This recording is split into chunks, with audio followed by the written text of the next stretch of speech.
Each year, Microsoft Research hosts hundreds of influential speakers from around the world, including leading scientists, renowned experts in technology, book authors, and leading academics, and makes videos of these lectures freely available.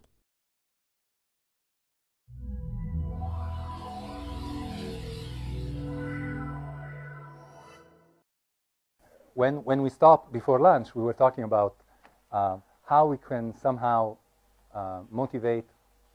Actually, we talked about what is the role, of these acquiescent nodes. How do they really play in the balance, in the ecosystem of a bar environment? And what I was pointing out is that that came to, I was moving that conversation to the question, how are we going to be able to motivate rational cooperation? And we saw that if I have this series of exchanges and I'm looking at the last exchange and I know that my partner on the other side is fully rational, I know it's not going to send me whatever he needs to send me in the very last exchange if he knows about it. And as a result of that, the whole cooperation is going to unfold. And I mentioned that there are these three ways in which traditionally people have been handling this difficulty. And the way in which I would like to help us think about this problem is by, and this will not surprise you, is by focusing precisely on the very last exchange. Okay? There are a bunch of exchanges that are between these two parties. Let's focus on the very last exchange. We saw that if we cannot get rational nodes to cooperate in the last exchange, everything unfolds. So let's try to see if we can get rational cooperation in the last exchange. Okay? Yes? We are assuming we know it's the last exchange. We are now assuming we know it's the last exchange. Is the last exchange now? So we are trying to get away from this set of assumptions that have saved our skin until now. And instead, we are trying to sort of face it head on and say, let's look carefully at this last exchange. Can we motivate nodes to actually contribute whatever they have to contribute to their partner, even if they know they are in the last exchange? Okay? Yeah, Kapil, you are very unhappy. The problem is, so it seems that if you know that you won't even get to the last exchange if you know that there is going to be a last exchange. Well, it turns out not to be true. So what I told you is if in the last exchange I know that my partner is not going to contribute, then I'm toast, right? Then all the discussion that I've had is going to happen because I'm not going, there is no point in me contributing this next to last exchange and nor in him contributing the next to last exchange, okay? So then what I'm going to try to do to stop this domino effect is to actually look at the last exchange and see if there is a way to motivate collaboration in the last exchange without basically cheating one way or the other. Okay? That's the goal. And again, what I'm going to look at is to look at this last exchange and try to model it as a game. Okay? And I'm going to try to get nodes, participants, to actually contribute in this game. I'm going to define the game in a moment. Okay? Okay. So the last exchange. There are these two nodes, and there is one node which may owe something.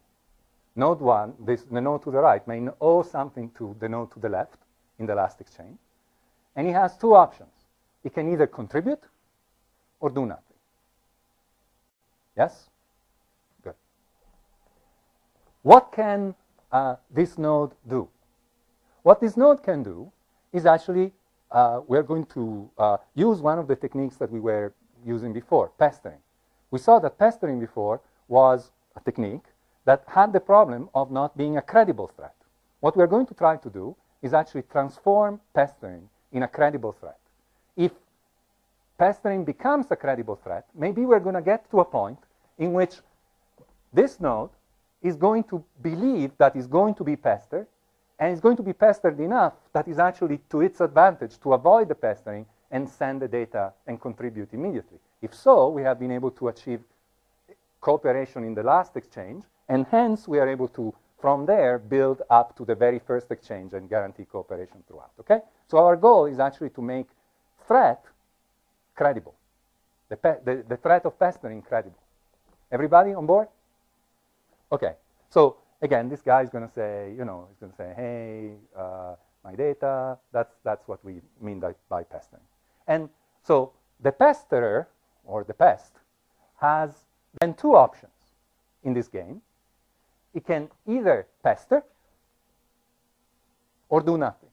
Before, we saw that in the absence of the assumption of infinite horizon, we saw that we were seeing that this node, intuitively, it seemed that the decision of this node was to do nothing even. There was no point in trying to pester the debtor. Perhaps the threat was not credible. So we are going to try to see what we can do about that. So again, actually, since the guy that moves first is going to be to the right, let me actually switch them. So again, except for a nice, nothing has happened here. Again, one node, the debtor, can either contribute or do nothing. The other nodes can either pester or do nothing. Okay. Now, suppose, the point is, we are going to try to model fairly, we are going to try to be as realistic as we can. And if we are, then we should realize that there is a further complication that we should keep in mind. Namely, that suppose that I have a debtor, and the debtor says, you know what, I just feel like contributing. Huh? And it may send its data, but whoa, channels may not be reliable. Messages may be lost. So as these nodes are trying to build for themselves, some model of whom they are interacting with, they have to keep in mind that they really don't see the actual moves that their partner is doing. All they're seeing are whatever moves. They're not like God that actually sees the moves that they actually are doing. You can imagine that there is sort of this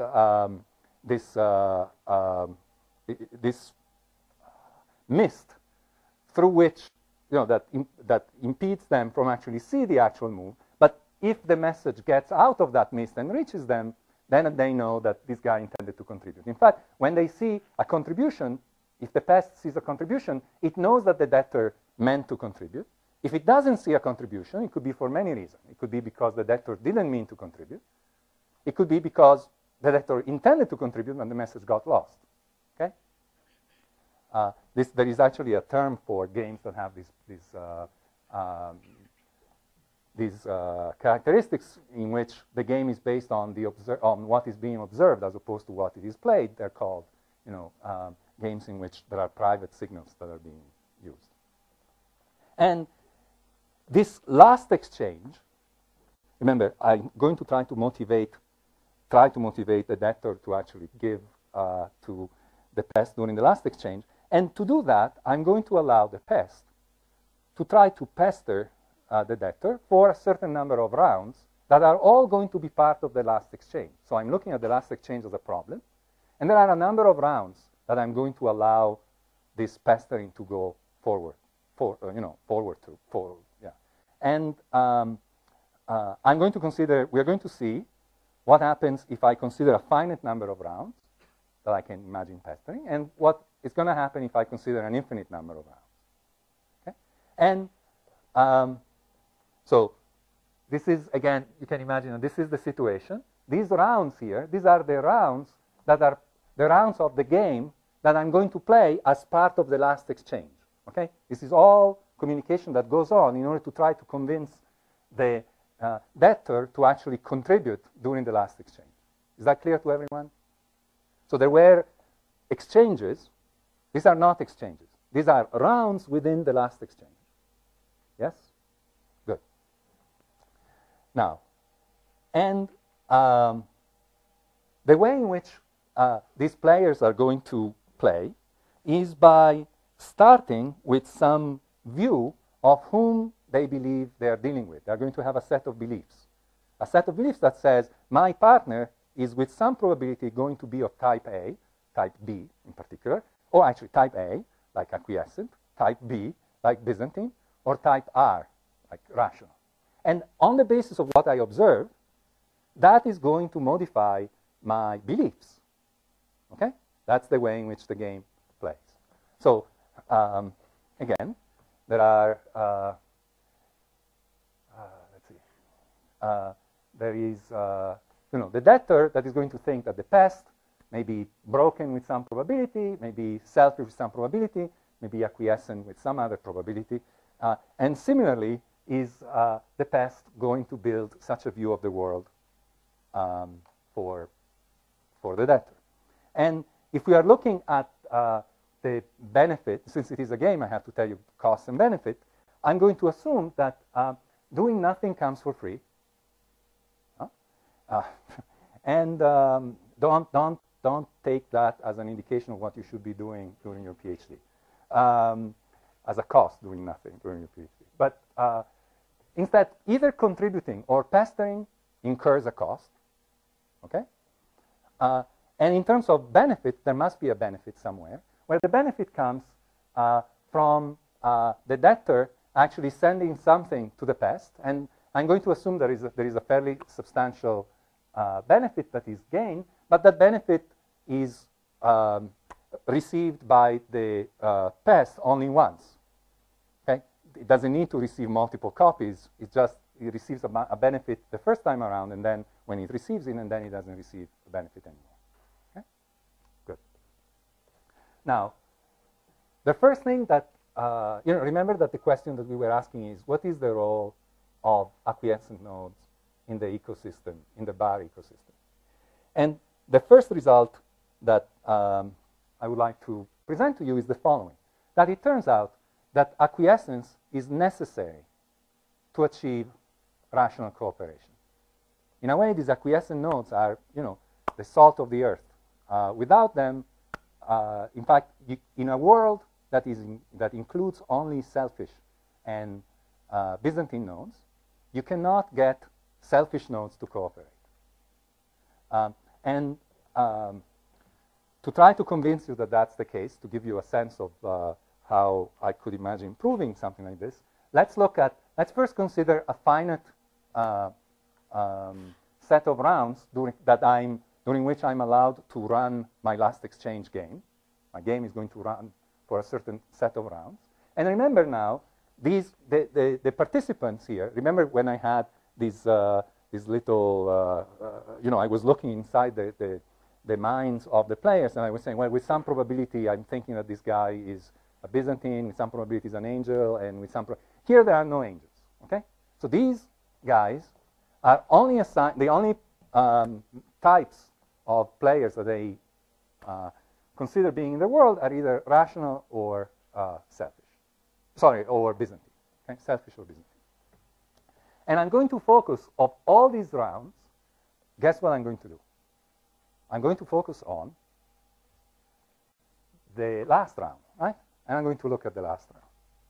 And when I'm going to look, so looking at the last round, remember, if I'm the pesterer now, and I'm looking at the last round, I have to ask myself, remember, I have two options, pester or do nothing. Is the last round. Should I pester?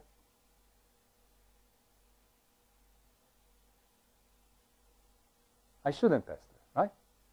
I shouldn't pester.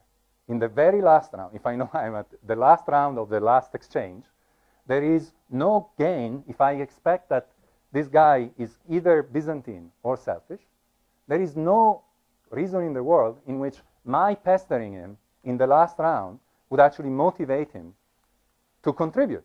Because whatever it does is going to be on the basis of future benefits that he expects, whatever the debtor does, is going to be on the, on the basis of future benefits that he expects to gain, right? If I pester him, I'm not, this is not in any way going to improve its future gains. There is no point in pestering it, and realizing it is going to say, so, well, no point in pestering. And of course, the debtor is going to say, so he's going to say, do nothing. And the debtor is going to say, well, since this guy is not going to pester me, I certainly remember he's going to, oh, and also forgive me, let's rewind. What I meant to say here is that the pester is moving second in this game. So if I'm moving second, right? If I'm moving second, then of course there is no value in pestering. Because then I pester and then the game is over. There is no advantage whatsoever. So this guy is not going to pester. And it turns out that this guy is similarly going to decide that since there is no pestering, he's not going to contribute. And one can actually, flash this back and get this kind of cascading effect that is going to ensure that both the pest and the debtor are going to do nothing from the first round on. Okay? So if the game is a finite game, no good. But maybe there is a hope if the game is an infinite game. So, so let's look at what happens if the game is an infinite game. What could happen, though, something that could happen if the game is an infinite. So imagine this scenario. Okay? A scenario in which, as a debtor, I'm trying to be a good guy. I contributed, say, 100,000 times. And 100,000 times, this stupid pesterer has been pesting me anyway. Huh? So at the beginning, I may think, well, it must be because the network is lossy. But at some point, I'm going to get enough of a belief that this pest must be Byzantine. And there is no way that I'm going to ever be able to convince me not to pest me. Right? So contributing is not going to stop him pesting me. And in fact, there is a point you can reach. You can reach a point in which you actually have no expected gain. So the cost that you will have by contributing is going to be, one more time, is going to be higher than the expected gain, given that the probability I keep increasing that this guy is Byzantine, that the expected gain that I foresee if I contribute one more time. So at some point, I'm going to stop contributing. Similarly, this is going to be true for the pesterer if I say, well, I pester him 100,000 times, having received nothing. At some point, I'm going to be tired to actually throw good pesters, after bad, and there is going to come a point in which it's not going to be worth my effort to actually pester. But that means that we are basically, and then here I'm waving my hands a little bit, but we are basically reconduced this infinite case to a finite case now. Right? Because there is a point after which they just decide there is no point in trying to continue blindly pestering or continue blindly contributing. So it turns out that you can actually prove that the impossibility holds also if the game is allowed an infinite number of rounds. Yes? Can this happen simultaneously? Is it possible that both these configurations happen together? Unless you have a network partition and they can't communicate at all. Can they happen simultaneously?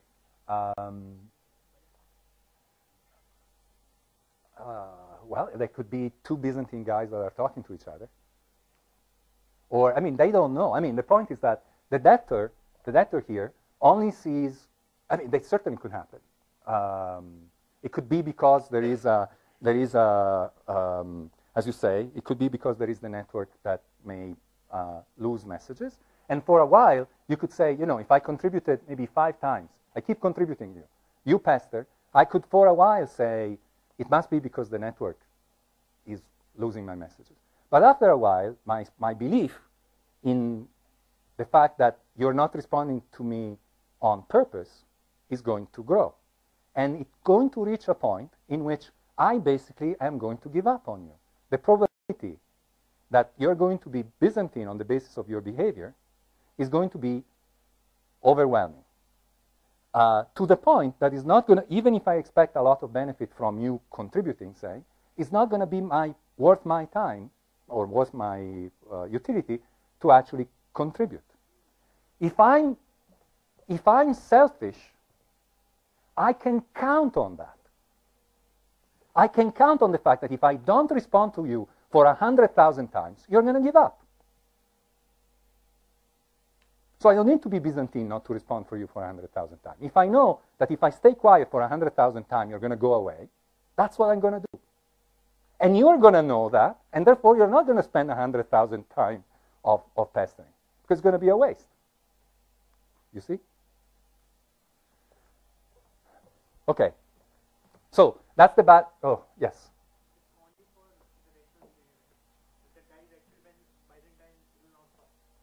Yes. Yeah. But the point is that you, as you're building your set of beliefs, actually a selfish guy can try to if I'm selfish, I'm going to try to convince you that I'm not selfish. I'm actually Byzantine. And there is no point in you trying to mess with me. And if I convince you of that, then you'll have no incentive to pester me in the first place. If I'm Byzantine, why should you even waste one pester with me? Okay? But so the good news, so the bad news, or actually the good news throughout is that, as I said, so on the one hand, we need the acquiescent guy, apparently, because without them, we can't do much. And the good news is that with them, we can do something. And another thing that is really nice is that if you assign specific values to beliefs, to probability of message loss, to value that for you is a contribution, and you run a bunch of simulations and try to see what happens, what you find is that just a spark of acquiescent nodes, enough to keep alive the hope that you're actually dealing with an acquiescent node, is going to be enough to actually trigger, what is the term in chemistry of those catalysts, right? Yeah. Yes. Just the belief? Just the belief that there exists. And actually, yes, indeed. And actually, well, let me tell you. Let's go. So, in this game, what I'm going to assume in order to be able to get to this result, let me tell you the assumption that I made. The first assumption that I made is that Byzantine nodes are going to pester with some probability, contribute with some probability, but they really don't care about what happened before. They want to do things their way. There is no way that as a selfish node, I can hope to change the mind of a Byzantine node. That's what I'm... So no matter how nice I am to them or how evil I am to them, they're going to do what they're going to do. Okay? That's the assumption that I'm making about Byzantine nodes. About acquiescent, I'm going to decide that an acquiescent node is going to pester if it needs content, and we are not in the last round, because even acquiescent nodes are not stupid enough, if they are the second guy that has to play, to actually play a pest in the last round, because the very last round of the last exchange, as you know, that's where everything ends. So, and when they are instead on the debtor side, they are going to contribute in the first round of the last exchange. Forgive me, there is a typo here. They're going to contribute in the first round of the last exchange, or with some probability, this is key, and I made the change somewhere else, but I forgot to put it here, or with some probability, they are going to contribute in subsequent round when pestered. So they're not going to blindly contribute when pestered. We're going to see that that matters. They're going to contribute with some probability when pestered. Okay? That's what the acquiescent nodes are going to do. So let's look at the effect of acquiescence. Here I have this debtor that will contribute if pestered, and we are in the it's in the first part, if you want, of the last round, because it's the first to move. And so what we are looking at is really at the last move of the second to last round, when the pesterer has to decide, is it worth my time to actually pester him in the last round? Everybody with me? Yes? Okay. So that's the decision that he has to make. And suppose that he's selfish. If say that so when he's selfish, what he's going to think is, well, wait a second. If the debtor is actually happens to be acquiescent, there is some chance that by pestering, I'm going to get the contribution, right? There is some chance that it may contribute. And under appropriate circumstances, depending on the set of beliefs that it may have, it may actually come to the conclusion that it's actually worthwhile to pester. Okay? Now, in fact, I find myself in a situation in which now, remember, the acquiescent pester, the acquiescent pest will pester. And now, under certain assumption, also we can get also the selfish nodes to pester. So the pest will pester, okay, under certain conditions. Then, if you now look at what happens to the debtor, remember, now the pest is going to pester. We have convinced the pest, even if it is rational, to pester. And that's the thing that is going to make the whole mechanism go. Because if now I'm rational and I expect to be pestered, it may be my interest to avoid the pestering and actually contribute in the first place under certain assumptions. So by introducing a little bit of acquiescent nodes, I've been able to transform what was an idle threat of pestering into a credible threat of pestering. Okay, so this guy is going to say, well, there is a good chance that the pest will pester, and he might say, well, I'm going to contribute, and I'm going to do that now, whether I am selfish, or if I am acquiescent, with some probability. Okay?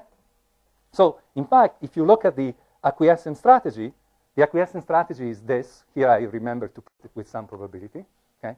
With some probability, blah, blah, blah, blah. And the rational strategy is actually going to say that if I am rational, this is going to be what my strategy is going to be, and we can show that this is an equilibrium. And if you are instead a debtor, you're going to contribute in the first round, or if pester and insufficient, blah, blah, blah, blah, blah. Okay? Under this condition. Yes? Why the acquiescence node won't pest in the last round if it moves first? Why are we It doesn't, the pester moves second. Won't it be like it will pest and then the reply will come? No. The way in which we have put up the game is that the debtor moves first, and then the pester gets to pest. Okay? So basically what decides what the debtor does in the last round is whether the pester pested in the round before.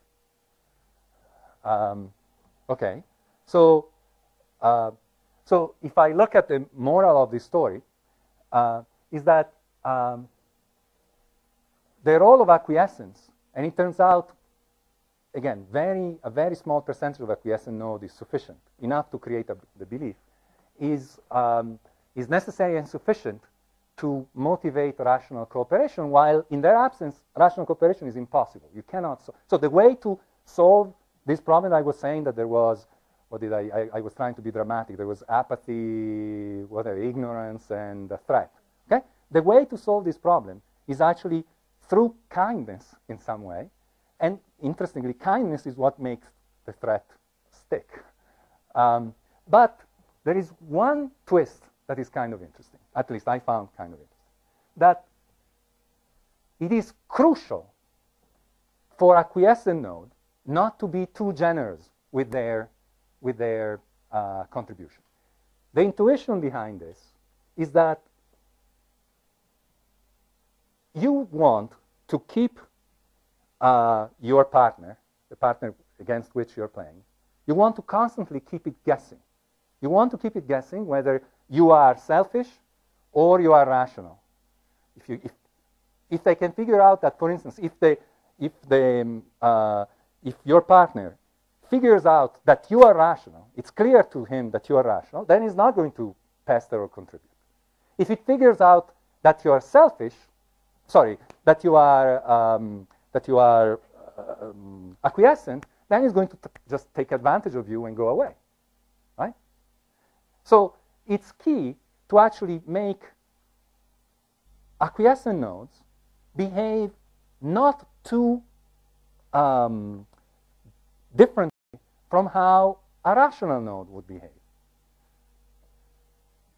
And that's actually good news, because it actually says that it's conceivable to actually create a sustainable population of acquiescent nodes. Because I'm not asking acquiescent node to be stupid, to do, heroic deeds. In fact, if they do heroic deeds and are overly generous, what they end up doing is actually harming the creation of the equilibrium. In fact, here there is some results of our simulation that for certain values, and I'm not going to get into the certain values, but the green part here is the area in which, given a certain probability that an altruistic here should be a quiescent node is going to contribute, in this green area, we are actually going to be able to generate rational cooperation.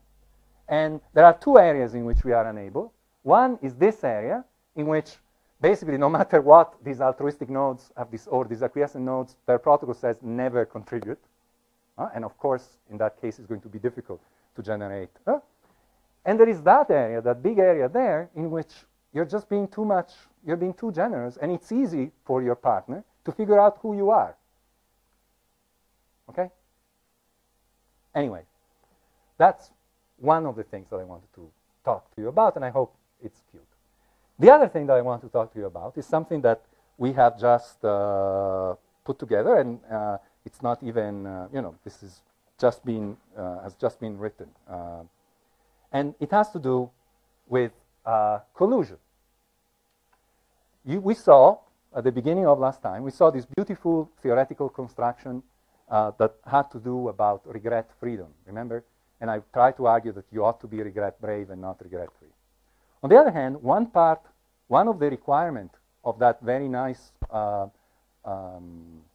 solution concept was the ability to be able to create equilibria that tolerate coalitions of up to k nodes. See, Nash equilibria are equilibria under the assumption that at most one node at a time is going to deviate. So I'm deviating alone, and I'm considering all possible ways in which I could deviate, and I ask myself, assuming I deviate alone, is it in my interest to do so? But if I could get Morris and Luba to deviate with me, maybe there is a way for the three of us to deviate, with gain. Okay, so collusions are a concern, and I'm going to try. And people have been looking at collusions like the plague, and I'm going to try to come up with a way for us to get to terms with collusion, and try to argue that in fact we need to get to terms with collusion under using an approach that is different than what has been tried so far, because I would argue that what has been tried so far is unlikely to be successful in practice. So first I need to talk about all of these things, what is that has been tried so far. So again, remember what I was saying, in a Nash equilibrium, all I have to do is that on an individual basis, nodes believe that staying in Nash is actually better than deviating. Okay? But if I have collusions, what may happen is that now there may be a deviation that is advantageous to us. So here I'm going to flip the order of the greater than, the direction of the greater than. If I have two nodes deviating, what can happen is that now it's advantageous for us to deviate, and then, and everything gets lost, and we just deviate. And collusion happens. In real systems, collusion happens.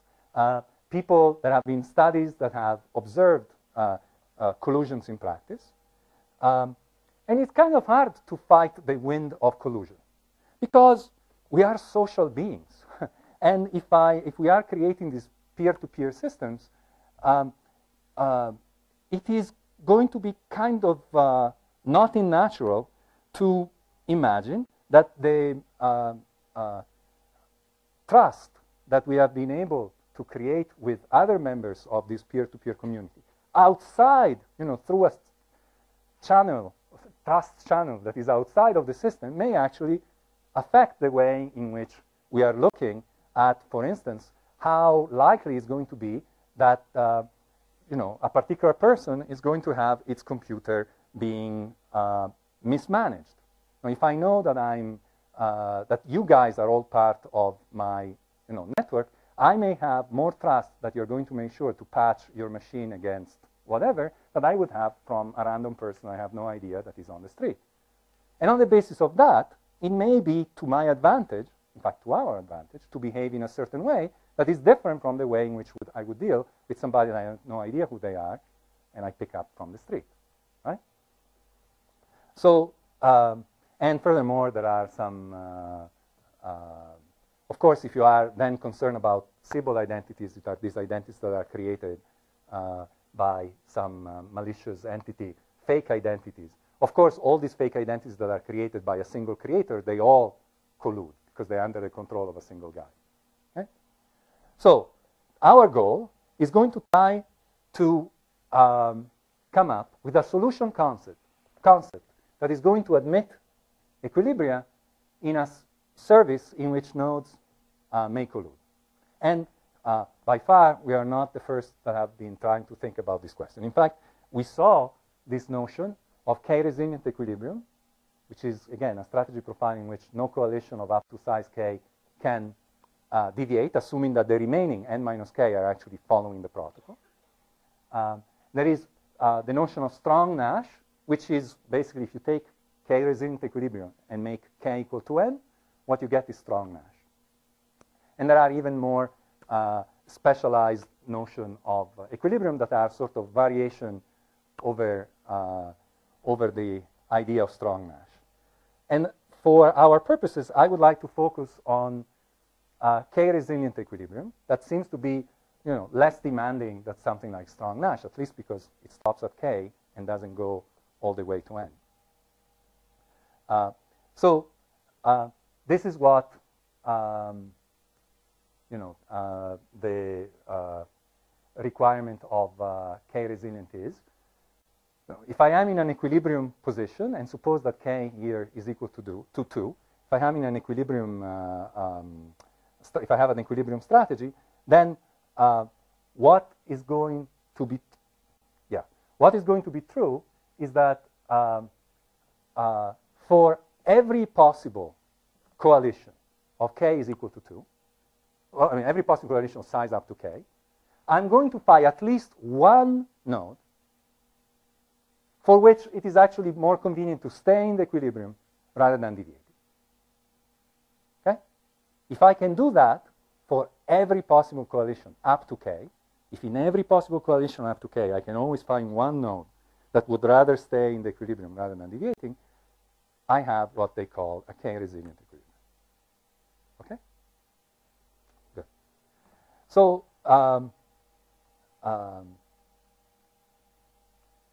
of course, if I look at this notion of coalition resilience, what they want, what they aim for, is for me to define as an equilibrium a protocol that is going to be, in a node's best interest, again, independent of whom they are colluding with. And I'm going to argue that it's going to be hard to do this for the simple reason that if you look, what I have to do is to come up with a protocol. And typically protocols, if they are embedded in an environment in which I have stronger assumptions that I can make, typically stronger assumptions lead to more efficient protocols. And collusion typically allows me to make stronger assumptions. So coming up with a protocol that is going to be, just equally good under stronger assumption than weaker assumption is probably going to come to, maybe I can do that, but maybe the result is not going to be quite as efficient as I would like it to be. So again, the whom you are colluding with may allow you to achieve these stronger assumptions, and achieve stronger beliefs.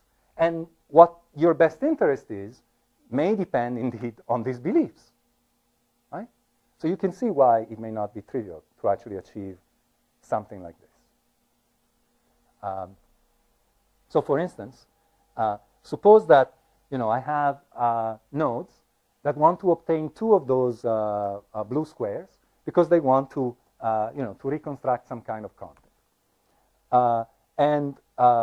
Suppose I have each node that has one piece, and it has to ask other peers for the remaining piece. Now, it has to decide whom it's going to ask, right? And there is a cost that is involved in asking. And, if it turns out that node 2 happened to be Byzantine, that's a loss, right? So the question is going to be, whom I'm going to ask. Is it really true that independent of what my beliefs are on the population in the system, it's going to be, I have to use a protocol where it's equally good to ask of somebody as it is to ask of somebody that is maybe my brother than to ask of somebody else. To be more precise, let's consider a situation in which we have here node 1 and 2, and suppose that there is some romance between these two nodes. They really like each other. If they really like each other, then and they know each other very well, and maybe they can rule out.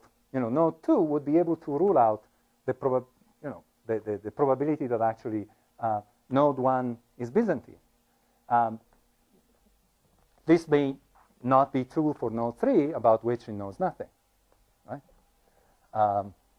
So as a result, what is typically going to happen is that they would prefer to communicate with each other rather than. So let me show you actually. Yeah, I guess the point that I wanted to make here is that. Let me skip these two slides and get to the other point that I want to make. So here, what I want to say is that it's not that it is impossible in many circumstances to build this kind of equilibria that are K-resilient, but doing so may result in protocols that can be quite expensive. So, for instance, here. Remember, if I have one of these K-resilient protocol, I find myself in a I find myself in a situation in which I have a node that is going to I have a node that when is going to try to communicate with somebody and decide whom is going to exchange. What it's going to try to do is actually going to communicate with a node that is part of its coalition, right? In fact, what I should have is that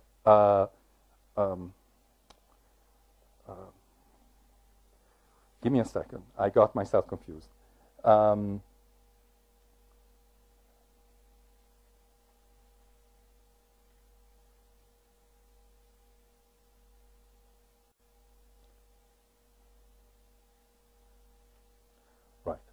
So if I know that if I communicate with somebody that is faulty, I'm going to lose, right? So I have to communicate. If I want to be K-resilient, I have to be able to communicate with somebody that is going to be part of my coalition. That's what I want to communicate with, because I have a higher chance to actually be able to get a response from members of my coalition than I have from members outside of my coalition. So whoever is part of my coalition, that's what I want to communicate with. And this must be true You know, since the notion of K-resilience must be true for every possible subset of size K, in this case, say, of size 2, what I would end up doing is, since I cannot miss communicating with the node that is part of my coalition, because if I don't communicate with that, I'm going to, if I come up with a protocol that doesn't communicate with that, I would be able to deviate and get better benefit by communicating with the node of my coalition. So I have whatever equilibrium needs to communicate with a node in a coalition. But I don't know who is the node in the coalition. So I cannot ask one specific node. If I want to make sure to be K-resilient, I end up having to ask every node, because each of them could be part of the coalition. So I get an equilibrium, but the equilibrium is going to actually require me to actually get the value from everybody. And asking the value from everybody is unlikely to be a best response, right? So I think that if I, you know, the lesson that I draw from this kind of arguments is that it is very hard to try to design protocols that try to go against the well-established, you know, against the fact that if I'm able to establish stronger assumption about a system, then I am able to typically take advantage of those assumptions in order to come up with something more efficient. So how do we get out of that?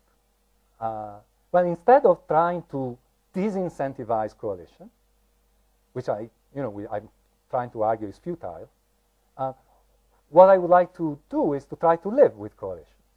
And the notion that I'm going to try to come up with is a notion that allows node to actually take advantage of the coalition in which they're part of, and actually come up with a solution concept in which what is a best response is going to be a function of whom it's going to collude with, but is not going to be a function of how whatever the other nodes are doing. Okay? So in particular, what I could have is, what I could imagine is have, you know, consider a partition of all the nodes in a bunch of coalitions.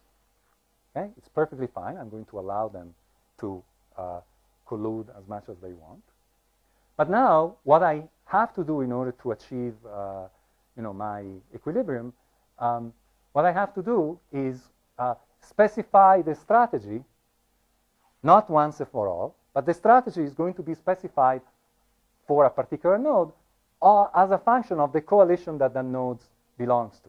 So, for instance, if I have a partition in which I have this 1, 2, okay, then maybe this is going to be the strategy that is going to be a best response.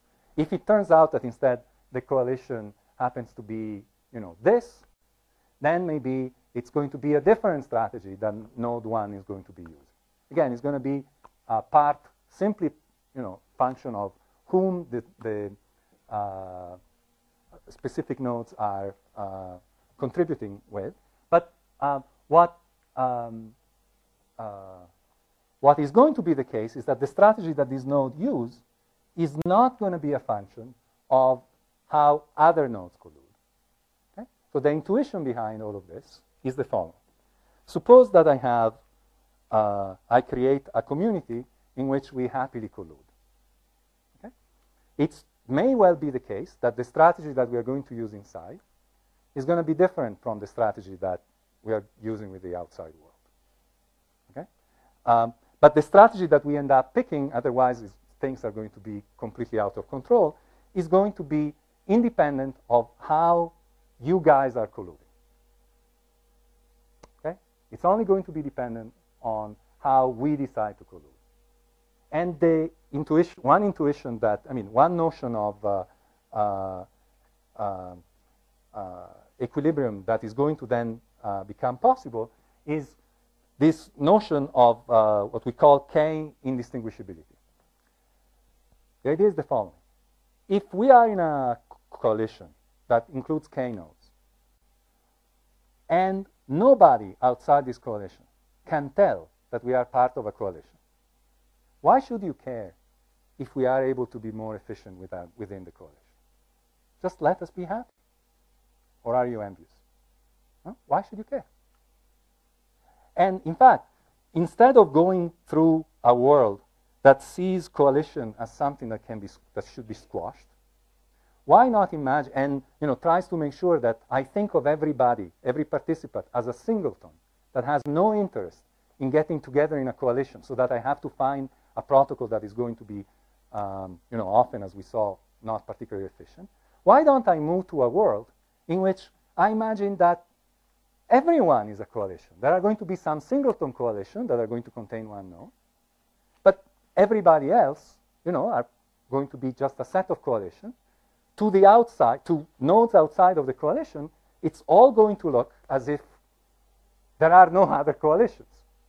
But inside your own coalition, you will be able to take advantage of potentially stronger assumptions. So, for instance, if you are required to use some kind of, I don't know, I'm making this up, some kind of heavy signature in order to be able to be convinced that somebody is not going to fool you into blah, blah, blah, blah, inside the coalition, you may be able to do away with that and be able to get better performance because of that. Of course, this notion of K indistinguishability, which I'm going to define here, this notion of K indistinguishability is fairly strong because it says that truly nodes outside of the coalition cannot detect that the coalition exists. For instance, they could not be able even to doing some kind of, I don't know, probabilistic distribution of events. Maybe, being inside the coalition allows me to be more efficient, and the outside world would be able to see that somehow I'm able to get, I don't know, when I was distributing updates, maybe I'm able to get updates faster than the rest, or I'm able to get more updates on average than the rest, and on the basis of that, they could say, something fishy may be going on. K indistinguishability rules out that possibility. It says that they should be really indistinguishable. Okay? But on the other hand, and then I'm going to stop. On the other hand, and this is the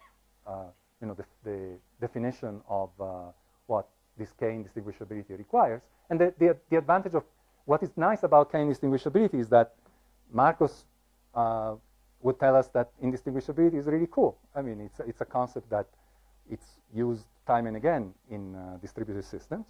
But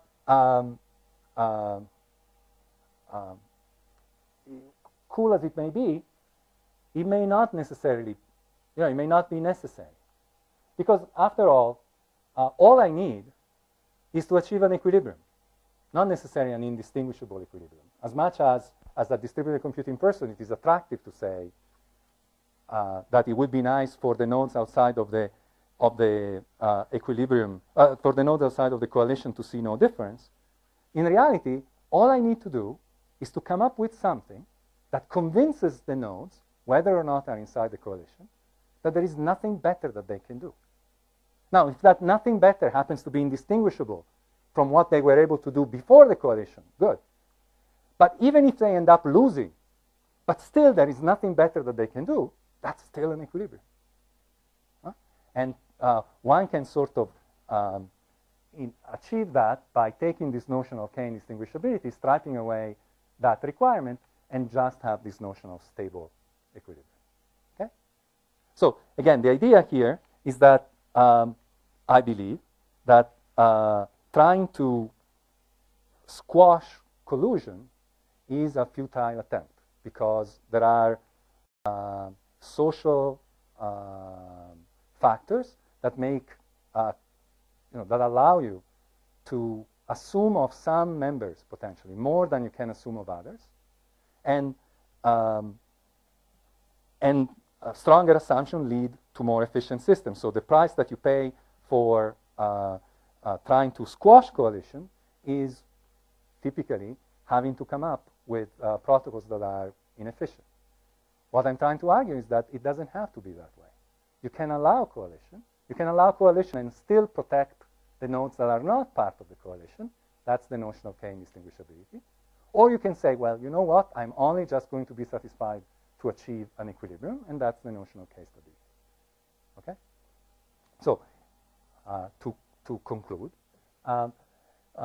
what I've been trying to argue is that many modern distributed systems, and increasingly, in fact, distributed systems tend to span multiple administrative domains.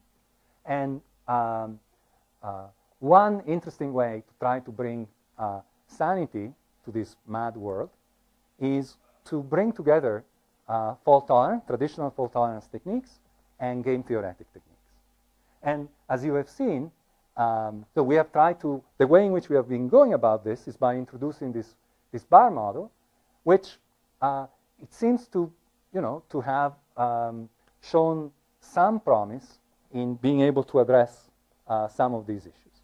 Now, of course, as you have seen, this is just scratching the surface, right? There are so many things that still need to be done. One good thing is that, which wasn't at all obvious when we started, is that it is actually possible by using, for instance, is it possible to maintain rigor and at the same time achieve systems that have interesting performance? And that was not clear at all if it would be possible. But as we saw when we talked about flight path, now the question is, since we have these new notions that we were discussing before, this notion of acquiescent, the role of acquiescence, the role of collusion.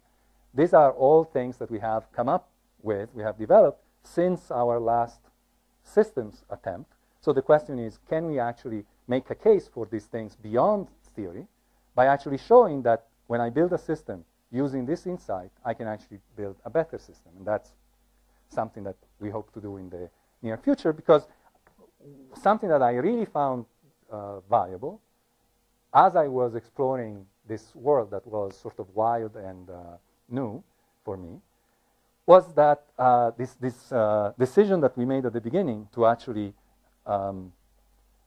not try to become encyclopedic in everything, but actually be driven by problems and have the problem try to use the problem as a compass to move us to the theory that we needed to develop. I found that a useful approach. Okay. So anyway, that's what I had to tell you, and thank you so much.